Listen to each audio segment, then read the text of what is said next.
Hi friends, hello ನಮಸ್ಕಾರ. ಎಲ್ಲರಿಗೂ Deepika YouTube ಚಾನಲ್ಗೆ ಸ್ವಾಗತ. ಇವತ್ತಿನ ನಾನು ಮೂಲಂಗಿಯಿಂದ ಒಂದು ರೆಸಿಪಿನ ಮಾಡೋಣ ಅಂತ ಅಂದ್ಕೊಂಡೆ. ಇದನ್ನು ನಿಮಗೆ ತುಂಬ ದಿವಸ ತೋರಿಸ್ಬೇಕಂತ ಅಂದ್ಕೊತಿದ್ದೆ, ಆಗ್ತಾ ಇರಲಿಲ್ಲ. ಅದಕ್ಕೆ ಇವತ್ತು ಟೈಮ್ ಬಂತು.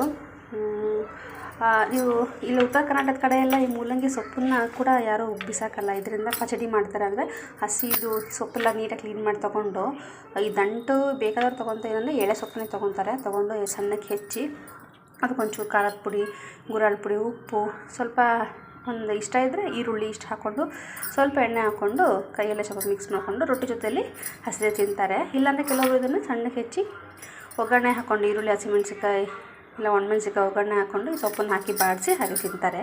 ಬಿಸಾಕಲ್ಲ ಇದನ್ನು. ಈಗ ನಾನು ನಿಮಗೆ ಇಲ್ಲಿ ಸೊಪ್ಪಿಂದು ಹೇಳಿದ್ನಲ್ಲ, ಆ ಥರ ನೀವು ಮಾಡ್ಕೊತೀನಿ. ನಾನು ಇಲ್ಲಿ ಬರೀ ಮೂಲಂಗಿ ತೋರಿಸ್ತಾ ಇದ್ದೀನಿ. ಫಸ್ಟು ಮೂಲಂಗಿ ನೀಟಾಗಿ ಹೇಗೆ ಮಾಡೋದು ಅಂತ ನೋಡೋಣ. ಮೊದಲು ಮೂಲಂಗಿನ ನೀಟಾಗಿ ತೊಳ್ಕೊಂಡು ಮೇಲಿನ ಸಿಪ್ಪನ್ನು ಎರ್ಕೊಂಬಿಡೋಣ. ಚೆನ್ನಾಗಿ ಮೇಲ್ಗಡೆ ಸಿಪ್ಪೆ ತೆಗೆದು ಇಟ್ಕೊಂಡಿದ್ದೀವಿ. ಇದನ್ನು ಏನು ಮಾಡೋದು ಅಂತ ನಾನು ನಿಮ್ಗೆ ತೋರಿಸ್ತೀನಿ. ಅದಕ್ಕಿಂತ ಮುಂಚೆ ಏನು ಬೇಕು ಇದಕ್ಕೆ ಸಾಮಗ್ರಿ ಅನ್ನೋದು ನೋಡೋಣ. ಹಾಗೆ 1 ಕಾಲು ಲೀಟ್ರ್ ಮೊಸರು ತೊಗೊಂಡಿದ್ದೀನಿ, ಒಂದು ಈರುಳ್ಳಿ ಹೆಚ್ಚಿಟ್ಕೊಂಡಿದ್ದೀನಿ, ಕರಿಬೇವು, ಕೊತ್ತಂಬರಿ. ಇಲ್ಲಿ ಹಸಿಮೆಣ್ಸಿಕಾಯಿ ನೀವು ಬೇಕಾದ್ರೆ ಹಾಕೊಬೋದು, ಅದೇ ಒಣಮೆಣ್ಸಿಕಾಯಿ ಡೆಫಿನೆಟಾಗಿ ಹಾಕೊಳ್ಳಿ, ಅದು ಅವಶ್ಯಕತೆ ಇರುತ್ತೆ. ನಾನು ನನ್ನ ಮಗಳಿಗೂ ತಿನ್ನಿಸ್ತೀನಲ್ವ, ಹಾಗಾಗಿ ನಾನು ಎರಡನ್ನೂ ಸ್ಕಿಪ್ ಮಾಡಿದ್ದೀನಿ. ನೀವು ದಯವಿಟ್ಟು ಹಾಕೊಳ್ಳಿ, ತುಂಬ ಸಖತ್ತಾಗಿರುತ್ತೆ. ಅದರಲ್ಲೂ ರೊಟ್ಟಿ ಚಪಾತಿ ಜೊತೆ ಅಂತೂ ಸೂಪರ್. ಇದು ಒಂದ್ಸಲ ಎಲ್ಲರೂ ಟ್ರೈ ಮಾಡಿ. ಸ್ವಲ್ಪ ಕಡಲೆಬೇಳೆ, ಉದ್ದಿನಬೇಳೆ ನಿಮಗೆ ಇಷ್ಟ ಇದ್ದರೆ ನೀವು ಹಾಕೊಬೋದು. ಒಗ್ಗರಣೆಗೆ ಸಖತ್ ಟೇಸ್ಟ್ ಆಗಿರುತ್ತೆ. ಡೆಫಿನೆಟಾಗಿ ಮಾಡ್ಕೊಳ್ಳಿ. ಬನ್ನಿ ಹೇಗೆ ಮಾಡೋದು ಅಂತ ನೋಡೋಣ. ಮೂಲಂಗಿನ ಚೆನ್ನಾಗಿ ತುರ್ಕೊಂಬಿಡೋಣ. ಈ ಥರ ತುರ್ಕೊಳ್ರಿ. ಈಗ ಬನ್ನಿ ಹೇಗೆ ಮಾಡೋದು ಅಂತ ನೋಡೋಣ. ಈಗ ಒಗ್ಗರಣೆಗೆ ಒಂದು ಪಾತ್ರೆ ಇಟ್ಕೊಂಬಿಡೋಣ. ಈಗ ಎಣ್ಣೆ ಹಾಕಿ ಸಾಸಿವೆ ಹಾಕ್ತಾಯಿದ್ದೀನಿ. ಕಡಲೆಬೇಳೆ, ಉದ್ದಿನಬೇಳೆ ಹಾಕ್ಕೊಳ್ಳಿ, ಒಣಮೆಣ್ಸಿಕಾಯಿನೂ ಕೂಡ ಹಾಕ್ಕೊಳ್ಳಿ. ನಾನು ಯಾಕೆ ಹಾಕ್ತಿಲ್ಲ, ನನ್ನ ಮಗಳಿಗೂ ತಿನ್ನಿಸ್ತಾ ಇದ್ದೀನಿ, ಹಾಗಾಗಿ ಹಾಕಿಲ್ಲ. ಹಾಗಾಗಿ ನಿಮಗೆ ಹೇಳ್ತಾ ಇದ್ದೀನಿ, ದಯವಿಟ್ಟು ಹಾಕ್ಕೊಳ್ಳಿ. ತುಂಬ ಸಖತ್ತಾಗಿರುತ್ತೆ. ಮೊಸರಿಂದ ಮಾಡುವಂಥ ಈ ಮೂಲಂಗಿ ಎಲ್ಲರೂ ಇಷ್ಟಪಟ್ಟು ತಿಂತಾರೆ. ಡೆಫಿನೆಟಾಗಿ ನೀವು ನನಗೆ ಮಾಡಿ ಕಮೆಂಟ್ ಮಾಡಿ ತಿಳಿಸಿ. ಕರಿಬೇವು ಹಾಕೊಳ್ಳೋಣ, ಈರುಳ್ಳಿ ಹಾಕೊಳ್ಳೋಣ. ಚೆನ್ನಾಗಿ ಒಂದು 2 ನಿಮಿಷ ಈರುಳ್ಳಿ ಫ್ರೈ ಆಗಲಿ, ಚೆನ್ನಾಗಿ ಬಾಡಿಸಿ ಹಾಕ್ಕೊಳ್ಳಿ. ಚೆನ್ನಾಗಿ ಫ್ರೈ ಆಗ್ತಾಯಿದೆ, ಈ ಹಸಿ ಹೋಗಬೇಕು ಅಲ್ವಾ, ಹಾಗಾಗಿ ನಾವು ಸ್ವಲ್ಪ ಫ್ರೈ ಮಾಡೋದಷ್ಟೇ.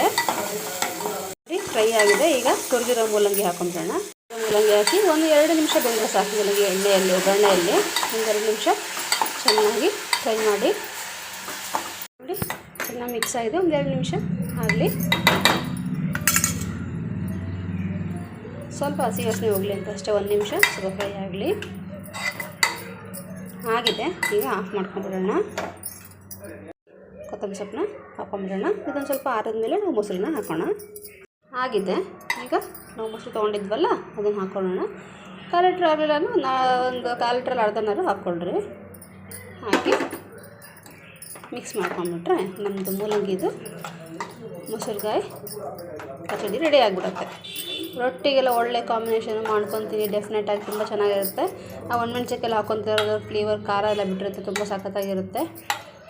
ವಿಡಿಯೋ ಇಷ್ಟ ಆಗಿದ್ದರೆ ಲೈಕ್ ಮಾಡಿ, ಶೇರ್ ಮಾಡಿ, ಕಮೆಂಟ್ ಮಾಡಿ, ಹಾಗೆ ಸಬ್ಸ್ಕ್ರೈಬ್ ಮಾಡೋದನ್ನು ಮರಿಬೇಡಿ. ಇದೇ ಥರ ಇನ್ನೂ ಚೆನ್ನಾಗಿರೋ ವಿಡಿಯೋಗಳನ್ನ ತೊಗೊಂಬರ್ತೀನಿ.